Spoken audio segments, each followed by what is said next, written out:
माँ विंध्यवासिनी, हर हर महादेव। आप सभी का स्वागत है हमारे यूट्यूब परिवार में। गृहस्थ रहते हुए साधना करना बहुत अधिक कष्टदायी हो जाता है। एक तो गृहस्थ जीवन जिसमें अनेकों अनेक कार्य होते हैं, व्यापार करना है, नौकरी करना है, अपने दैनिक जीवन के विभिन्न प्रकार के कार्य करने हैं।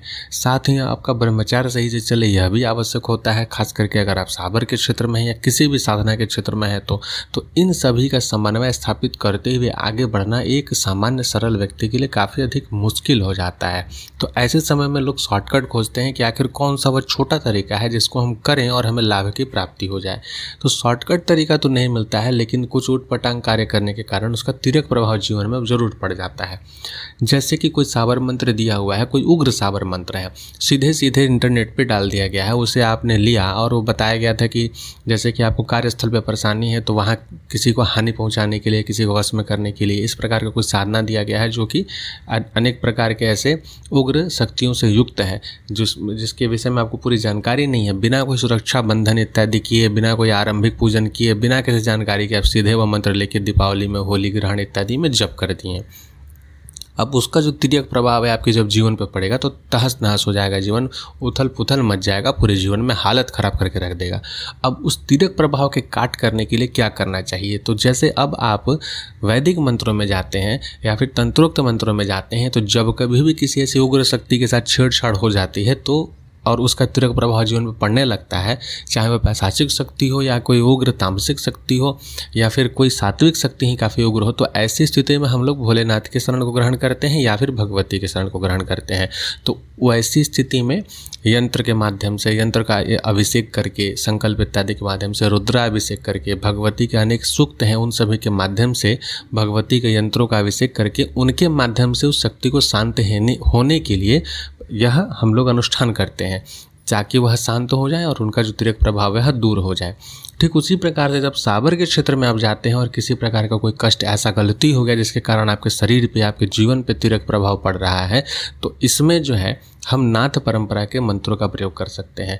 और यह बात ध्यान रहे कि यह आवश्यक नहीं है कि आज आपसे गलती नहीं हुई हो तो कल को नहीं होगी। बहुत बार ऐसा मति भ्रम हो जाता है किसी अन्य के व्यक्ति के बहकावे में आकर के, कभी हमारा दिमाग साथ नहीं दिया, कुछ ऐसे मंत्रों का जप हो जाता है जिसका प्रभाव हमारे जीवन पर विपरीत पड़ने लगता है। तो इन सभी चीज़ों के लिए जो एक रक्षात्मक पद्धति निर्मित होती है वह होता है नवनाथ का मंत्र। तो नवनाथों का जो मंत्र अभी तक चैनल पे दिए हैं उनमें सबसे पहला ही वीडियो उस चैनल पर का है जो मैं बार बार बोलता हूं कि नवनाथ के चैतन्य मंत्र। कभी भी साबर के क्षेत्र में जाने से पहले जब भी आप आरंभ करते हैं तो शून्य से आरंभ कीजिए। इस चैनल पे क्रमगत वीडियो हम डाले हुए हैं कि आरंभ में आपको कौन कौन सी साधना करनी है, कैसे कैसे करनी है, एक विधान के साथ। उसके बावजूद भी कोई आपको शंका हो तो वीडियो के डिस्क्रिप्शन में टेलीग्राम ग्रुप का लिंक, इंस्टाग्राम का लिंक सब दिया हुआ है, वहाँ आप संपर्क करके पूछ सकते हैं। जितना भगवती कृपा से और नवनाथों की कृपा से जो सहायता हो सकेगा, बन पड़ेगा, वह एक सीमा तक जरूर की जाएगी। तो अब आपको जब नवनाथों का चैतन्य मंत्र आपको पता रहेगा, उनको चैतन्य किए रहेंगे, ज्योत पे आवाहन किए रहेंगे, तो उनकी कृपा से आपको कभी तिर्यक प्रभाव नहीं पड़ेगा। साथ ही साथ अगर आप उस क्रिया को करने के बाद, नवनाथ की चैतन्य साधना करने के बाद, आप अगर किसी शुभ समय से आरंभ करके कम से कम आप 11,000 तक अगर नवनाथ का जप मंत्र का जप कर लेते हैं, जो नवनाथ जाप मंत्र है उसका आप जाप कर लेते हैं, तो आजीवन वह जो है सुरक्षा की दृष्टि से आपके लिए एक कवच बन करके तैयार हो जाता है। नवनाथों का स्मरण हम लोग चाहे संस्कृत में करते हैं या तंत्रोक्त मंत्रों का स्मरण करते हैं तो उसमें क्या रहता है, बीज मंत्रों के माध्यम से हम उस बीज के अधिष्ठात्री शक्ति का आवाहन करते हैं कि हे भगवती आप इस स्वरूप में मेरी इधर रक्षा कीजिए, इस स्वरूप में इधर रक्षा कीजिए। ठीक उसी प्रकार से जो जाप मंत्र होता है, राम से बड़ा राम का नाम जो बोला जाता है, तो नवनाथ की परंपरा में, साबर मंत्रों की परंपरा में यह नवनाथ का जो जाप मंत्र होता है वह आपको हर प्रकार से सुरक्षित कर देता है। और अगर कोई तिर्यक प्रभाव या दोष किसी मंत्र इत्यादि का लग गया है तो इस मंत्र के जाप से, इस मंत्र से अभिमंत्रित करके किसी वस्तु का दान करने से, इस मंत्र से गुरु गोरखनाथ जी के परंपरा के किन्हीं हुए सिद्धों के सामने भोग पूजन इत्यादि करने से, उनके समक्ष जाप इत्यादि करने से वह साबर मंत्र का तिर्यक प्रभाव या दोष जो है शांत हो जाता है। यहाँ तक कि अगर किसी व्यक्ति ने इन मंत्रों के, इन तंत्रों के माध्यम से कोई भी आपके ऊपर ऐसा प्रभाव डाल दिया है, प्रयोग कर दिया है जिसके कारण आपकी बुद्धि काफ़ी स्तंभित हो गई है, उच्चाटित हो रहे हैं, तो भी इस मंत्र के प्रभाव से नवनाथों की कृपा से वह स्थिर हो जाती है। तो इस मंत्र का प्रभाव अति विशेष होता है, अति अचूक होता है। इसका अगर 11,000 से भी अधिक जप कर लिया जाए और फिर उसका रोज जो है कम से कम 11 बार या 27 बार जप किया जाए, तो इसके सिद्धि के पश्चात यानी इसके जागृत होने के पश्चात आपको जो है काफ़ी अच्छे अनुभव प्राप्त होते हैं। यहाँ तक कि साधना काल में ही आपको इतने अच्छे अच्छे अनुभव प्राप्त हो जाएंगे, किसी न किसी सिद्ध की कृपा आपके ऊपर हो जाएगी।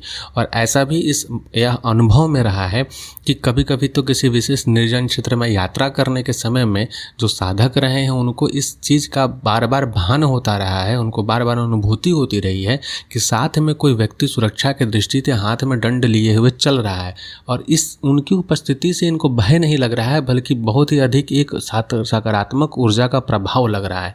तो यह इस मंत्र की कृपा के कारण होता है। इसका पूरा अनुभव मैं अलग से एक वीडियो बना करके जरूर डालूंगा। अनुभवों के ऊपर वीडियो मैं बहुत कम डालता हूँ, वह भी अवश्य डालूंगा ताकि आप सभी सही तरीके से मोटिवेट होकर के इन मंत्रों को करें जिसका कोई तीरक प्रभाव नहीं है बल्कि इसके प्रभाव से तीरक प्रभाव कट जाते हैं। तो इन मंत्रों को जरूर अपने जीवन में उतारना चाहिए। अनेक प्रकार के दोषों का समन करने में यह मंत्र समर्थ होता है।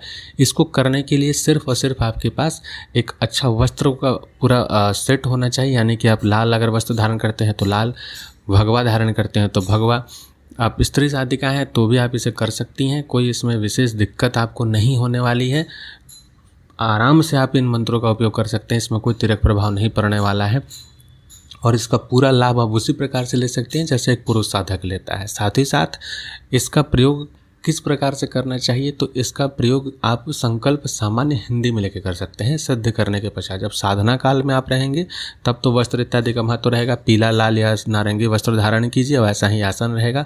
आसन इत्यादि अच्छे से रखिए, उस पर पूर्व या उत्तर दिशा की ओर मुख करके इसका जप कीजिए। आप प्रतिदिन यथाशक्ति जप कर सकते हैं। 108 जप कीजिए, 1100 जप कीजिए, लेकिन उस जप को कम से कम 11,000 तक पहुँचाने का प्रयास कीजिए।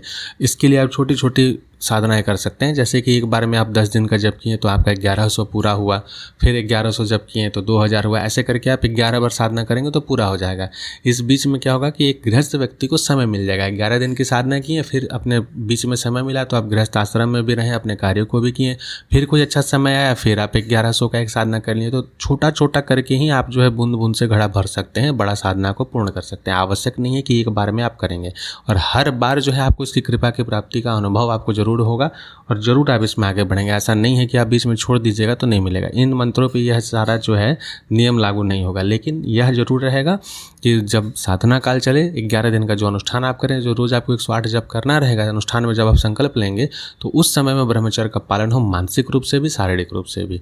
उसके पश्चात जो है आप सामान्य जीवन जिए, कोई दिक्कत नहीं है, लेकिन उस समय जो है आपको पूरे तरीके से ब्रह्मचर्य पालन करते हुए यह जप करना चाहिए। मंत्र PDF के लिंक में दे दिया गया रहेगा, वीडियो के डिस्क्रिप्शन में लिंक है, आप वहां से डाउनलोड कर सकते हैं। और अगर किसी भी कारणवश आप इसको सिद्धि का विधान नहीं कर पा रहे हैं, अनुष्ठान नहीं कर पा रहे हैं, तो किसी शुभ समय से नवनाथों का ध्यान मंत्र जो पहले वीडियो में दिया जा चुका है, वह ध्यान मंत्र करने के पश्चात इस मंत्र का कम से कम रोज 27 बार जप करना आरंभ करें प्रत्येक दिन। 27 नहीं करते हैं तो कम से कम 9 बार तो जरूर करना चाहिए। 27 या 9 बार आप जो है इन मंत्रों का जब प्रतिदिन करते रहें, इससे आपके बहुत सारे ग्रहों का जो दुष्प्रभाव पड़ रहा है वह भी शांत होगा और जीवन में भी अनेकों अनेक समृद्धि के द्वार आपको प्राप्त होंगे।